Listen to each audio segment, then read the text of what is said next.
Tom Parker had made Elvis Presley. That was not an exaggeration or a matter of interpretation. It was simply what had happened.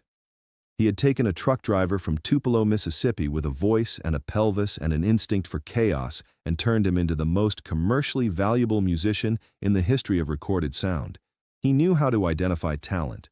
He knew how to package it, sell it, and scale it into something that filled stadiums and moved units and generated the kind of money that made record label executives forget their own names. What he did not know, had never encountered before in his professional life, was a musician who looked at everything he was offering and decided it was not the right thing. Chet Baker was 24 years old when Tom Parker came to see him. He was also, as Parker would discover, the wrong man entirely. The year was 1954, and the timing, from Tom Parker's perspective, was close to perfect. Elvis Presley had recorded his first single for Sun Records in Memphis that summer, "That's All Right," and Parker, who had been managing the young singer's career with the methodical intensity of a man who understood exactly what he was looking at, was already thinking several moves ahead. He was thinking about scale, about the difference between a regional phenomenon and a national one, about the machinery that would be required to take something that was currently local and make it universal. Parker had spent 15 years building that machinery. He had started in carnival promotion, which was as useful a training ground for the music business as any that existed. It taught you that the product was secondary to the presentation, that audiences responded to the architecture of an event as much as to its content, and that the distance between obscurity and fame was, in most cases, a logistical problem rather than a talent problem. He had moved from carnival work into country music management with the same systematic intelligence, and by 1954, he understood the American entertainment industry as well as anyone alive. He knew the radio programmers, the television producers, the distribution networks, the promotional levers that could move a name from regional to national in a matter of months, if everything was correctly aligned. What he needed, always, was the right raw material. Part of that thinking had led him, through a chain of industry conversations and a series of West Coast contacts, to a recording studio in Los Angeles where a 24-year-old trumpet player had just finished a session for Capitol Records. Parker had been told about Baker by 3 different people in 3 different contexts over the preceding 6 months, and the consistency of what they said had caught his attention. They said Baker had a voice. They said he had a face. They said he had a quality on camera and in photographs that was difficult to name but impossible to ignore, a stillness that the lens found irresistible, a combination of physical presence and apparent interiority that made every image of him look like a frame from a film that the viewer desperately wanted to see the rest of. Parker had looked at photographs of Baker before making the trip to Los Angeles. He had listened to the Capitol recordings. He had done, in other words, the same assessment he applied to every potential client, the same systematic evaluation of raw material against commercial potential. His conclusion, by the time he walked into that studio on a Tuesday afternoon in the spring of 1954, was that Chet Baker was sitting on a career that dwarfed anything the jazz world could offer him, and that he almost certainly did not know it. Baker was in the studio when Parker arrived, finishing up some work with his pianist Russ Freeman. Parker waited in the corridor, which was not something he was accustomed to doing, and which registered with the studio staff as unusual enough to mention later. Tom Parker did not wait for people. People waited for Tom Parker. The fact that he was standing in a hallway outside a jazz recording session, checking his watch with the patience of a man who had decided the wait was worth it, said something about what he believed was on the other side of that door.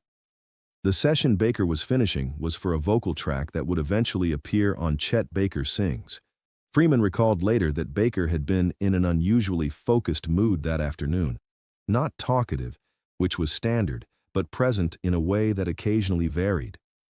They had been working on the phrasing of a particular passage for the better part of an hour, Baker running it repeatedly with the unhurried patience of someone who knew what he was looking for and was content to wait until he found it. Freeman said it was one of those sessions where you understood, watching Baker work, that the music was not something he was performing. It was something he was listening to, and playing was just the method he used to hear it more clearly. When Baker emerged, Parker introduced himself and asked for 30 minutes. Baker looked at him for a moment with that expression that people who knew him described as characteristic, not unfriendly, not suspicious, simply evaluating, as if he were deciding whether the conversation was likely to contain anything worth his attention. Then he nodded, and they found a quiet corner of the studio lounge. Parker talked.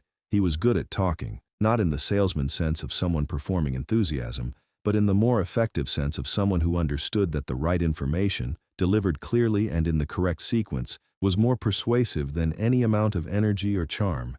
He laid out what he had built with Elvis. He described the machinery, the radio contacts, the television relationships, the distribution network, the promotional infrastructure that he had spent 15 years assembling and that was now capable of taking a new artist from unknown to ubiquitous in a time frame that would have been impossible 5 years earlier. Then he described what that machinery could do with Chet Baker. He was specific. He talked about the Capitol Records relationship and how it could be restructured. He talked about the crossover potential, the way Baker's voice sat in a register and with a quality that would translate across the line between jazz and popular music without losing what made it distinctive. He talked about the photograph sessions, the magazine covers, the television appearances that would follow. He talked about Las Vegas, which was becoming the center of American entertainment in a way that suited exactly the combination of musical credibility and physical presence that Baker represented. He slid a number across the table on a piece of paper. Baker looked at the number. His expression did not change, which Parker found unusual. Most people, when they saw that number written down, produced some visible reaction. A shift in posture, a change in breathing, the involuntary dilation of attention that large figures produced in people who had never seen them applied to themselves before. Baker simply looked at it the way he looked at everything, with that quality of complete, effectless attention that gave nothing away. Parker waited. Baker picked up the piece of paper, looked at it for another moment, and set it back down on the table. Then he said, "I play jazz." Parker had prepared for several possible responses. He had prepared for negotiation, a counteroffer, a request for different terms, a demand for more creative control, or a larger advance. He had prepared for hesitation, the understandable reluctance of someone who needed time to process a significant change of direction.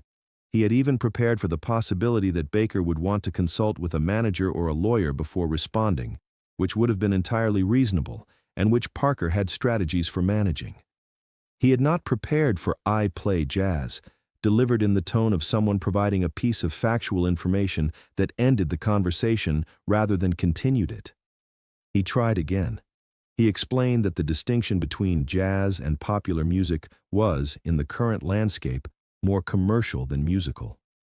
That what Baker did, the voice, the sound, the presence, was not diminished by a larger audience. That the musicians Parker most admired had always found ways to maintain their artistic identity within commercial frameworks. That Baker could continue to play trumpet, continue to record the music he cared about, and simply add a dimension that would make all of it available to 50 million people instead of 50,000. Baker listened to this with the same quality of attention he had given the first part of the pitch. When Parker finished, Baker was quiet for a moment. Then he said, "That's not what I do." Parker was not a man who gave up easily. He had built his career on the understanding that the first no was rarely the final one, that resistance was usually a form of uncertainty rather than conviction, and that the right pressure applied at the right point would eventually move most obstacles. He had encountered genuine conviction before, but it was rare enough that he sometimes mistook the performance of conviction for the real thing and pressed when he should have withdrawn. With Baker, he pressed. He returned to the numbers. He described what Elvis's life looked like now compared to what it had looked like 18 months earlier. The houses, the cars, the complete elimination of every financial anxiety that Baker, who was not wealthy and whose jazz career was unlikely to make him wealthy, presumably carried. He pointed out that Baker's personal situation, the addiction that was not yet public knowledge but that Parker's contacts had mentioned, was the kind of situation that money solved. Not the addiction itself, perhaps, but everything around it. The legal exposure, the debt, the vulnerability that came from needing something that cost more than a jazz musician's income reliably provided. It was the most targeted argument Parker had made, and he knew it. He watched Baker's face for the reaction that would tell him whether he had found the pressure point. Baker's face gave him nothing. After a moment, Baker said, "I appreciate you coming." Then he stood up, picked up his trumpet case, and walked back toward the studio where Russ Freeman was waiting. Parker sat in the lounge for a few minutes after Baker left. The studio staff, who had been aware that something significant was happening in the corner, without knowing precisely what, reported later that Parker's expression during those few minutes was not angry and not defeated. It was the expression of a man recalibrating, of someone who had encountered data that did not fit his existing model and was deciding what to do with it. What Parker had encountered, though he would not have used this language, was a person for whom the proposition he was offering, more money, more fame, more security, more audience, simply did not constitute a better version of the life Baker was already living. Not because Baker was naive about what he was turning down. Baker understood, with the same clarity he brought to everything he paid attention to, exactly what the number on that piece of paper represented and what a yes would have produced. He had turned it down because what Parker was selling was not jazz. This sounds simple. It was not simple. Baker was 24 years old, and he was already beginning the long accumulation of the difficulties that would define his life, the addiction that would cost him his freedom more than once, the financial instability that would follow him across 2 continents, the physical damage that would eventually threaten the instrument he played. All of that was either already present or already approaching. Parker was offering a way out of most of it. Baker said no because he understood something that very few people understand at 24, and that many people never understand at any age, that a life organized around the wrong thing is not improved by being made more comfortable, that the particular quality of attention he brought to jazz, the interior listening, the search for something that could not be named or sold or packaged, was the actual content of his life, not an accessory to it. That trading it for a larger audience and a better financial situation would not have been a compromise. It would have been a replacement. Russ Freeman, who heard Baker's account of the meeting later that evening, said Baker described it with less drama than Freeman expected. Baker did not frame it as a difficult decision or a moment of principle. He talked about it the way he talked about most things, briefly, without emphasis, as if the outcome had been obvious from the beginning, and the only question was how long the conversation needed to go before Parker understood it too. Freeman asked him if he had any regret.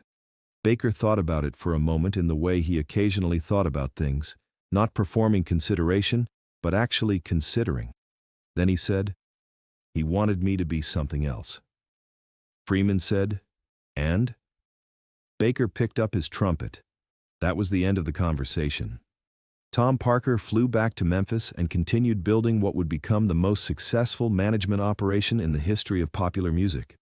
Elvis Presley signed with RCA Records later that year, and within 18 months had become exactly what Parker had described to Baker in that studio lounge: ubiquitous, enormous, inescapable. The machinery worked precisely as Parker had said it would. By 1956, Elvis was on television, in film, in every record store in America. By 1957, his face was on merchandise in 40 countries.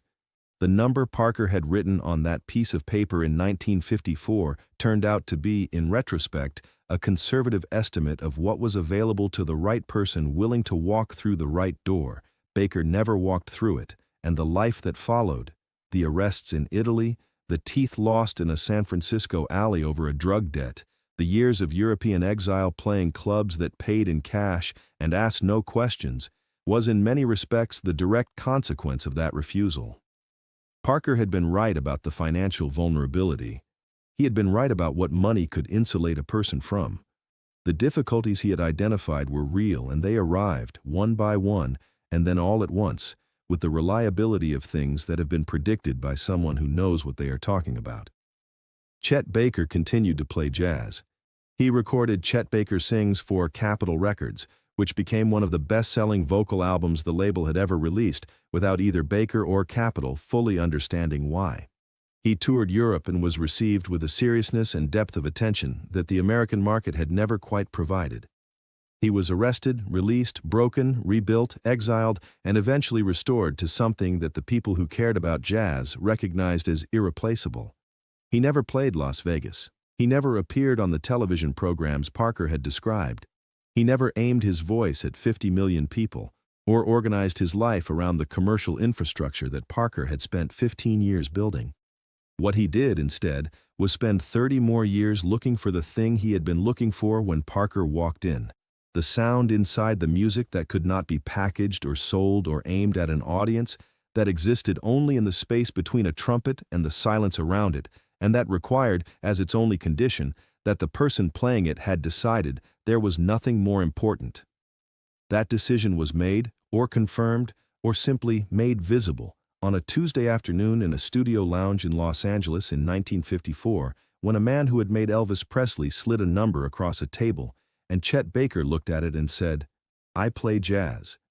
If the story of what Chet Baker chose, and what he gave up choosing it, stayed with you, subscribe and hit the notification bell. Share this with someone who has ever been offered a version of their life that was bigger but wrong. Have you ever turned down something that looked like success because it wasn't the right kind? Tell us in the comments. And don't forget to explore more stories about the musicians who built something true by understanding earlier than most the difference between what they wanted and what they were.